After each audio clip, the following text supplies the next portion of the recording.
All right, welcome into our podcast. I'm Trevor Voytko. And I am Jared Miller. We are journalism students at the University of North Florida. We are welcomed here with Hays Carlyon, co-host of the Frangie Show on 1010XL 92.5 FM. Also the co-host of two podcasts, Death, Taxes, and Duval with Rick Ballou, and the Trevor Cast with Matt Hays, which is a 10-episode podcast deep diving into all things Trevor Lawrence. You can also read his blog on his Jaguars blog on the 1010XL.com. How are you doing today? Thanks. I'm doing great, Trevor. Jared, great to meet you guys. Great to be with you today. Thank you. So, let's rewind it back a year ago today. Mm-hmm. If someone would walk up to you and be like, hey, Jags are going to go 1-15, but they're going to get a shot, the number one overall pick at Trevor Lawrence, Urban Meyer, of all people, is going to be the head coach. They're going to have 10 or 11 picks in the draft, and there's going to be around $73 million in cap space prior to free agency. What would your reaction to that be? It would have been the best news you could hear. I mean, I started covering this team in 2013, and they've been awful except for one season in 2017. And to have a player like Trevor that you feel like for the next maybe 20 years can change the fortunes of the team, the city, the fan base. I've got a 12-year-old daughter and a 10-year-old son. Mm-hmm. I mean, they may have families by the time Trevor Lawrence is done playing, if he's what we believe he can be. And so you add Urban Meyer to that, 85% winning clip in college, obviously the multiple national championships, the salary cap space, as you mentioned. I will say, I give Dave Caldwell credit for leaving a pristine environment for the rebuild. These guys didn't have to come in and really change a whole lot. They didn't inherit a lot of talent, obviously. The team lost their last 15 games. But in terms of the draft capital, like you mentioned, all the picks, the chance to get Trevor Lawrence, I would not trade where the Jaguars are right now with any team in the NFL outside of probably Kansas City. Right, same, yeah. When you talked about what Dave Caldwell left, that's kind of what Urban said. He was like, I wouldn't have done this unless it was, quote, perfect. And he said it was perfect. And so, yeah, it's very exciting. So, Urban Meyer has a reputation for playing with big teams like the Florida Gators and Ohio State Buckeyes. What do you see as the biggest challenge in transitioning from college to the NFL? I think it'll be relating to his players. Some of these guys it's still a young roster, but, these guys are professionals. They have families. They've been around a lot of coaches. When Urban was in college, they were kids. They'd been around the high school coach, but there's obviously such a jump in level there from high school to college. Now you're dealing with players that may have had 2 or 3, maybe more NFL head coaches. They certainly went through college. So I think that'll be the biggest challenge. I think schematically he's in good shape. I think hiring Darrell Bevell is a good checks and balances in terms of if Urban wants to bring something innovative in. I think Bevell's a good sounding board to be like, yeah, coach, I think this will work, or okay, but this is a couple of things that we have to watch out for, and then they can make the decision of do they want to implement it. But so I like where he is schematically, because the NFL has sort of gone to the college model. So I don't think that really hurts Urban. I think the biggest thing will be the motivation piece of this whole thing. We saw Tom Coughlin come in 2017, and there was an immediate positive change. You could feel it walking the hallways in the building. I mean, just an immediate positive change. But that wasn't sustainable, and it fell apart after about a year.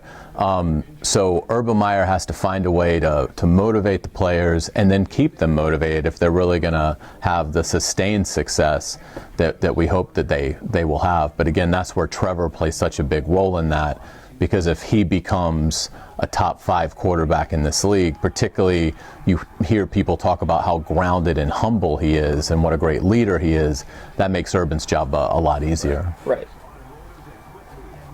So, like you said, you got here in 2013. Well, you started covering them in 2013 anyways. So, probably not, but do you remember an off-season this exciting? No. There was this kind of buzz? No, I mean, after 2017, where they should have reached the Miles Super Jack Bowl. wasn't down. Miles Jack wasn't down, absolutely. There was a lot of buzz coming into that year because there was some belief that Bortles had turned the corner. The defense was obviously amazing and bringing everybody back. And they got off to the 3-1 start, and then they just got ravaged by injuries and it fell apart. So I would compare it to 2018, but it's two totally different. There was still some hoping in 2018, and you knew deep down that when you're relying on a defense to carry you, that's not as sustainable. As you can have a year or two, but it's not as sustainable as having that franchise quarterback, and you didn't really know that you had that with Blake Bortles. So I think there is more excitement now because we've seen it. We've seen what Peyton Manning did in this division. You're seeing it now in Kansas City. I mean, the Chiefs were sort of an underachieving franchise. They draft Patrick Mahomes, to their credit. They develop him, and now they're the most exciting team in the league. They've gone to back-to-back Super Bowls, and they've got a Lombardi trophy to show for it. So I think now would have to be, just because if Trevor is what we believe he is, then it's something that the city's never seen, and all ships will rise, if Trevor Lawrence is a phenomenon here. So what does the likely addition of Trevor Lawrence mean for the Jaguars from a leadership perspective? In the past decade, we've seen quarterbacks like Cam Newton and Joe Burrow more recently be taken with the number 1 overall pick and immediately come in and make a difference as a leader. What do you think the impact of drafting Trevor Lawrence will be from a leadership perspective? I think it's impactful because of two components. He's incredibly humble. It's funny, we were just talking to his old high school coach, Joey King, today, and he was telling us a story about when Trevor was a rising 9th grader, Cartersville had an up-and-coming junior quarterback that was a big-time prospect. And Trevor eventually, about halfway through that freshman year, beat him out. The kid's now a tight end at Alabama. He's in the draft. So he's a really good athlete. But he was willing, he kind of recognized how good Trevor was. And he said, Coach, I get it. For the benefit of the team, you got to start this kid. I just hope I can help somewhere else. He moved to tight end. We saw it at Clemson with Kelly Bryant and Trevor taking over for him midway through his first year there. They win the national championship. So I think the fact that, and obviously he's not going to have a competition here. He'll be the starting quarterback from his first practice. But I think that going through those things has really helped make him humble. I think he's humble by nature, but I think those experiences have grounded him. I think his activism has really helped him. I think it's going to be easier for him to win over the guys in the locker room, because I think they appreciate the fact that, he was a big reason why college football was played this year. And he had no incentive to play the season. I mean, he was going to be the number 1 pick, whether there was a season or not. But he was very much at the forefront of, we want to play. And so I think that the biggest thing will be his talent. Players will follow him if he is a superstar. But I think the other components in it really could create a lot of locker room harmony, which would be a very welcomed addition here because they just haven't had it. Right. So, like we were talking about earlier, comparing to Peyton Manning, Trevor Lawrence has been regarded as the best college prospect by a lot of guys since Andrew Luck, Peyton Manning. Do you see that similar type of career for him? Do you think that he's going to be like that for the next 15, 20 years? I do, because I think he's got the trifecta of everything that you would want. He's got the size, he's got the arm, he's got the mobility. I mean, and this isn't me talking, this is Charlie Weiss, this is David Cutcliffe, guys that we've talked to for the Trevor cast that are like, you could go 20 years and have the number 1 pick and never fall into a guy like this. Right. And again, then I think it's, so much of it is environment. When we talk about, well, will this quarterback be good here? Well, you don't know, because you don't know. Tell me what team is going to pick them, and I'll tell you if I think they can be good. The Jaguars environmentally haven't been good, but I think now you're looking at, they are going to put talent around them. I think the offensive line coming back intact really helps, because I think those guys are better than how they're perceived.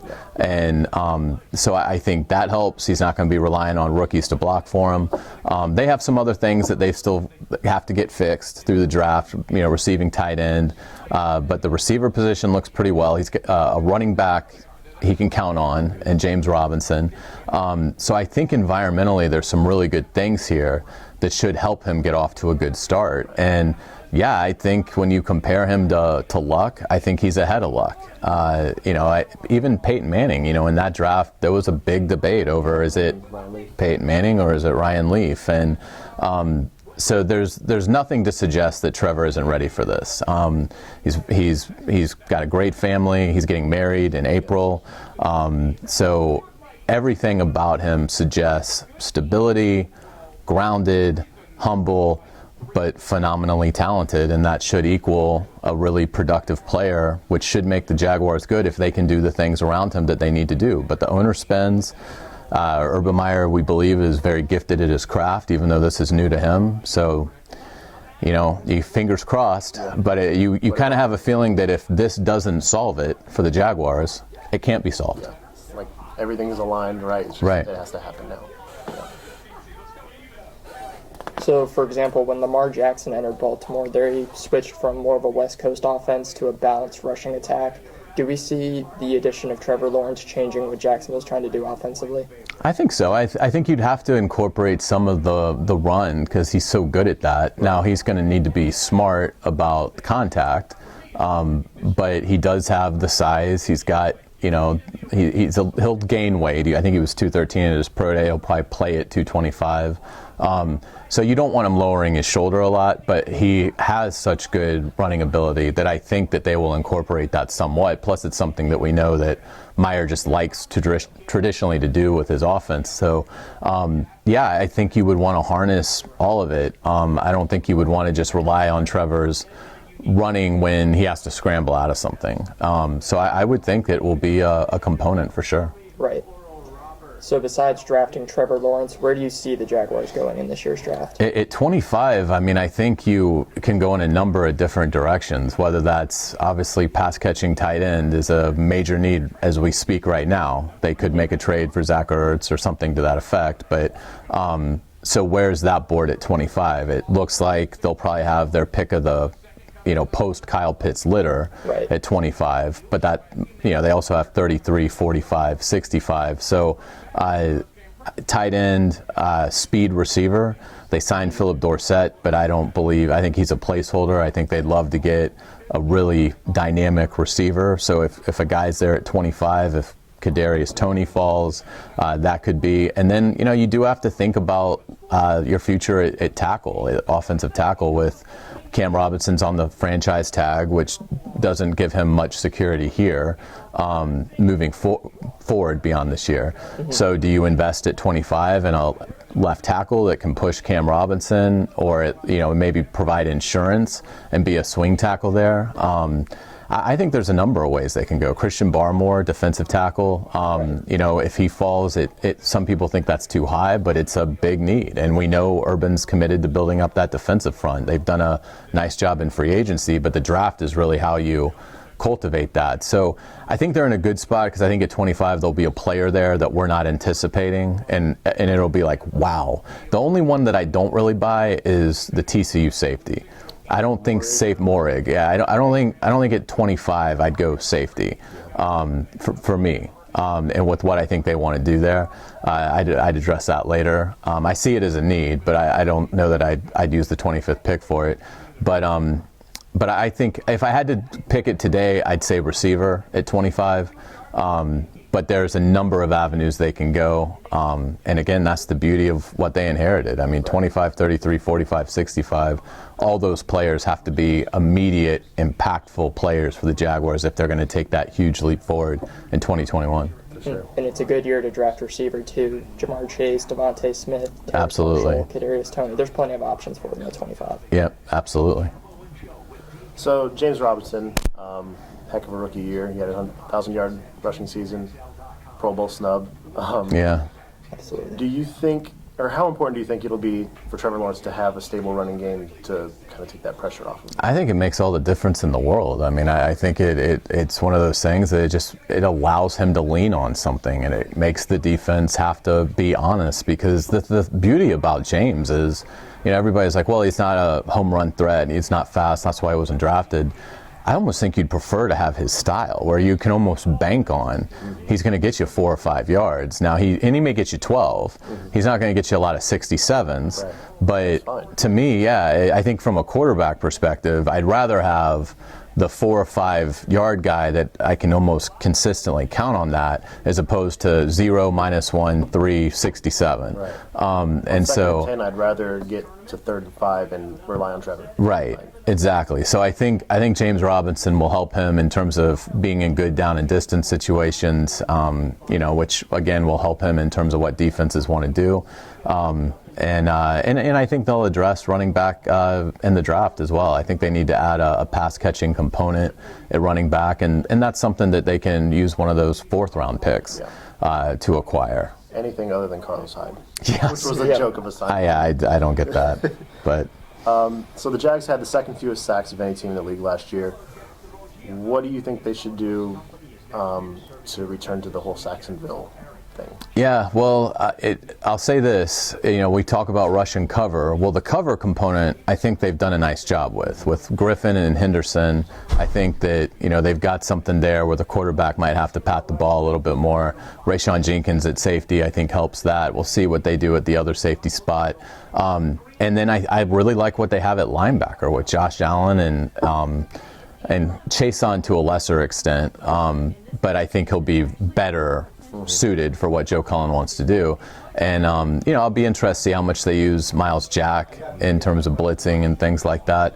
The front that they've brought in is not littered with sensational talent. They're solid players. So the pressure is really going to Josh Allen has to have 14.5 sacks this year. Yeah. I mean, that's just what's going to have to happen. He certainly has the potential for that. You'd love to see Chason get to 7. And then that's another position that I think as we get into the second wave of free agency, that could be something that they're active in, going out and getting another edge player, a veteran that can sort of help Chason a little bit.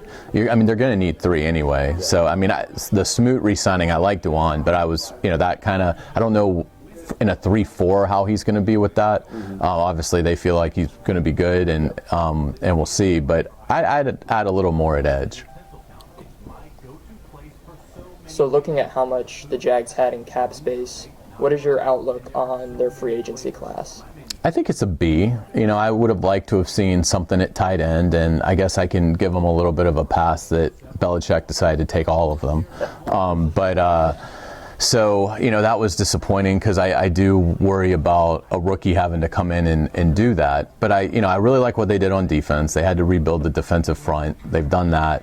Adding Shaq Griffin, I think, was an outstanding move at corner. Yeah, so I like that. It got off to a slow start. I was concerned when we got to midnight on Monday, and they hadn't done a whole lot other than, more special team signings. But I think as you got to the end of the week and you looked at the class, I think they did a lot of really good things. It wasn't perfect, but I think they got better. Yeah, the class is something to be proud of, for sure. So based on those free agency moves, do you think we're starting to get a feel for what Urban Meyer's, what he wants this team to look like? Yeah, I think so.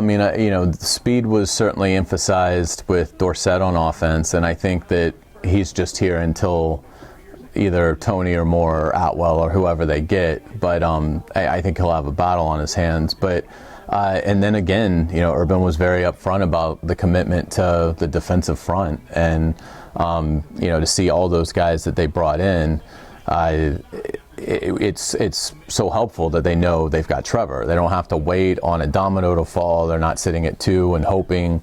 So I think he has solved quarterback. He's going to continue to add speed, and he's going to continue to invest in the defensive front. And if they can dominate the trenches on with their defensive line, with Trevor Lawrence, and get some more speed on offense for him, it should be pretty exciting. So the Jaguars were 1-15 last year. Not a great roster, but we've seen some personnel changes, and now through free agency, what can we expect realistically for the Jaguars in 2021? Yeah, it's a great question. They're going to play 17 games. The owners will make that official later this week. So 17-game schedule, I think, it's the best case scenario, something that I think is it's a fair ask. It's the highest level of fair ask, I'd say, is 10-7. You know, somewhere in there. We saw the Colts do that with Luck. They went from 2 wins to 11. And I think that if Trevor is what we think he can be, then I think they have a chance to win 10 games and go 10-7, and that should put them somewhere in the hunt for not just the division, because I don't think the division's all that good, but also if not the division, then hopefully one of the wild card spots. So, you know, more realistic, 8-9. You know, would kind of probably be, Vegas will be probably under that. Vegas may come in at like 6.5. But I think they'll go over. But a lot of it is just how much do you believe in Trevor Lawrence, and I happen to think he's going to be pretty good right out of the gate. Me as well. Yep. All right, one more question. So, aspiring sports journalist right here. Sure. Both of us. Kind of want to know, what's your favorite or, you know, most glaring memory as a sports journalist? Wow. From a sentimental standpoint, I grew up in Jacksonville. So I got to cover my first Players' Championship in 2001. Was a huge thrill because I didn't realize how it worked. And so you get these like inside the rope stickers, and you really get to follow the leaders, and to be there on 17. That was the year that like Craig Perks won it, which no one really remembers that, but it was an incredible finish. It was something like birdie 16, par 17, chip in birdie on 18 to win the tournament. And so it was one of those things, just to be in that environment and be able to be that close to them as they were coming down the stretch for a tournament that I had always just grown up watching. That was phenomenal. It's a little surprising that it's not a football one, but I've been blessed to I got to cover the Florida-Ohio State game in Glendale, Arizona when I worked for the St. Augustine Record. That was amazing. And then, you know, covering the Jaguars has been great, being able to travel on the road and stuff like that and see all the NFL stadiums, and certainly 2017 was magical. But my hope is that the answer to this question is coming. Is 2 or 3 years down the line when the Jaguars are hoisting the Lombardi Trophy. I think it will. Awesome. I think it will.